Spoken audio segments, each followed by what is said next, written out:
and welcome to the Absolute Recap Biology Edition, where we aim to maximize your understanding and minimize your need for memorization. Each episode will recap content, skills, and test-taking tips to help you succeed in May.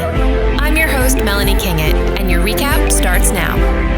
Hi, and welcome to the Absolute Recap Biology Edition. Today's episode will recap responses to the environment. Let's zoom out.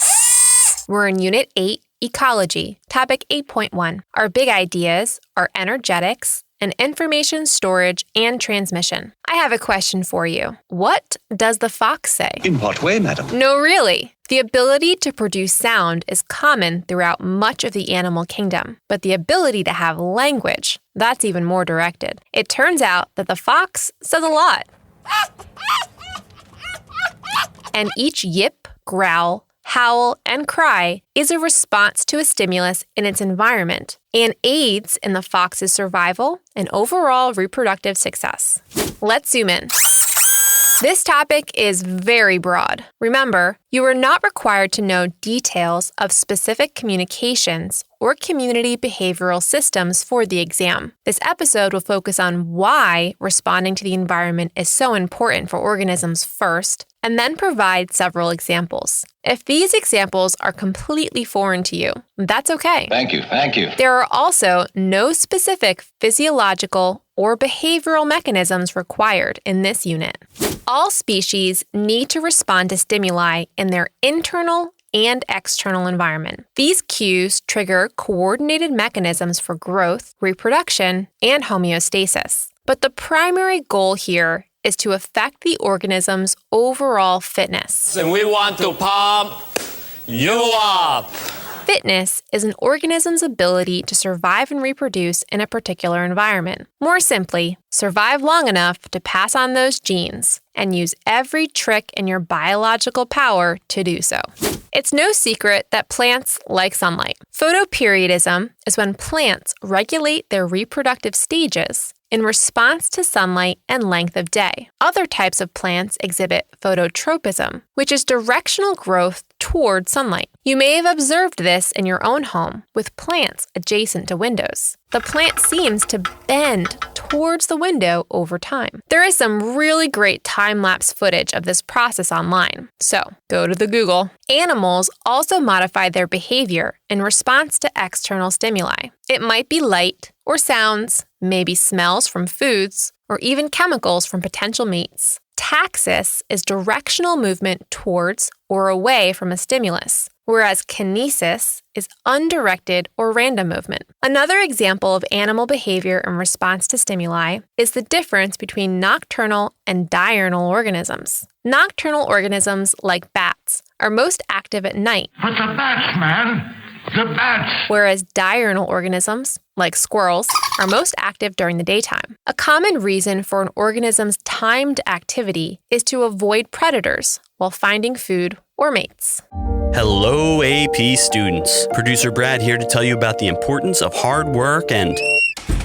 Okay, they're gone. Here's the deal. One procrastinator to another, you haven't started studying. Hey, no, you don't need to lie to me or make up excuses. You're among friends. We're in the trust tree, okay? Now, like I was saying, you haven't started studying, and I haven't started editing the episode you're listening to. But guess what? It doesn't matter. We thrive under pressure. Does awesome stuff happen when you carefully plan for months and months? No. Awesome stuff happens at the end, when the clock is winding down. Hail Mary touchdown passes, buzzer beaters from half court, walk-off grand slams, fireworks, dessert, every action movie ever. This is when legends are born. With that being said, it doesn't hurt to give the material a once-over. That's where the binge comes in. Sign up for a virtual binge review session today at TheApsoluteRecap.com. That's the APsolute recap.com. And then go be awesome, like your hero, me.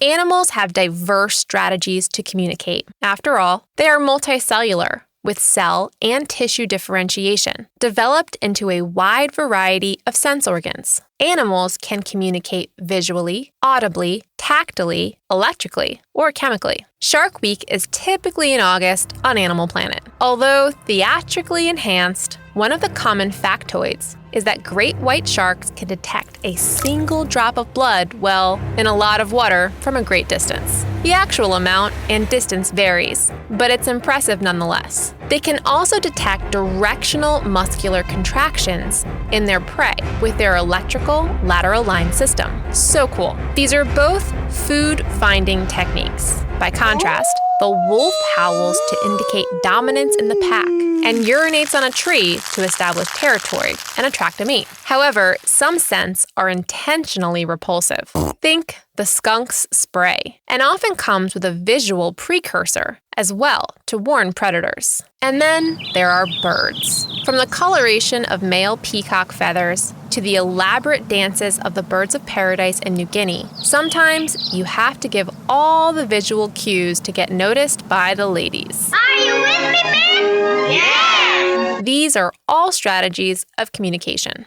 Honeybees are fascinating. Well, I guess fascinating if you aren't allergic to bee stings. They are social insects that live in highly structured colonies and provide a great example of cooperative behavior. The singular queen bee modifies her egg-laying behavior depending on pollen collection. Worker bees are underdeveloped females that forage for food and perform the figure-8 waggle dance to tell other workers where to find pollen. The food's distance from the hive and the angle from the sun the bee needs to travel are both communicated through this dance. Once again, go to the Google to see. Drones have no stingers and don't gather food, but they are male and do mate with the queen to reproduce. Other examples of cooperative behavior include herding in sheep, schooling in fish, and predator warning in prairie dogs. To the Google for that noise as well. It's quite ear-piercing.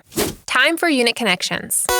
Fitness is referenced in Unit 3 on the molecular level and Unit 7 for natural selection. Natural selection favors behaviors, either innate or learned, that increase survival of populations. All right, what about the exam? A really common lab with this topic is the use of choice chambers with insects, often pill bugs. Whether you've completed this experiment or not, be prepared to use chi-square analysis on a null hypothesis related to taxis and kinesis data. This is a great topic to also identify dependent and independent variables within an experiment. There's a lot of graphing with behaviors.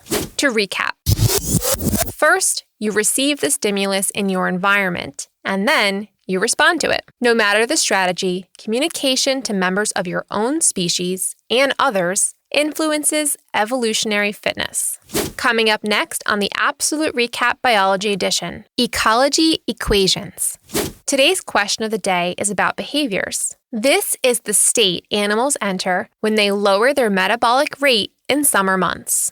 For the answer to the question of the day, please follow us on Instagram at TheApsoluteRecap. That's the APsolute recap. Check out our website, TheApsoluteRecap.com, for episode schedules, study guides, virtual tutoring, and to sign up for our virtual classroom. The Absolute Recap is produced by Brad Kingett with music by Zach Caruso. Today's episode was written by me, Melanie Kingett. Thanks for subscribing, and don't forget to rate and review wherever you get podcasts. Time's up. Pencils down. Thank you for listening to the Absolute Recap Biology Edition. AP is a registered trademark of the College Board. Copyright 2020, Absolute Recap LLC, all rights reserved.